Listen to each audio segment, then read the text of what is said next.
عشان كده كنت بقول دايما الناس يقول لك انت بتاع اللعب، انا مش بتاع لعب. فخدت ماي اون سيرتيفيكت من يونيفرستي في بنسلفانيا في الجيميفيكيشن تحديدا. ومن هنا بدات اعمل ماي اون ستارت اب بقى اللي هي اي جيميفاي which is a gamification service provider. زي ما كان احمد بيقول كده، انت عايز تعمل جيميفيكيشن في ايه وي دو ات. عشان كده كنت بقول دايما الناس يقول لك انت بتاع اللعب، انا مش بتاع لعب. انا ماليش اي علاقه بالجيمز، انا ام نوت ا جيم ديفلوبر. بنعمل جيمز بس for the purpose of a reason.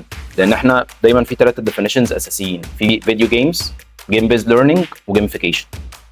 الفيديو جيم كلنا عارفينه، انا بلعب لهدف اللعب، مفيش اي حاجه ثانيه بستفادها.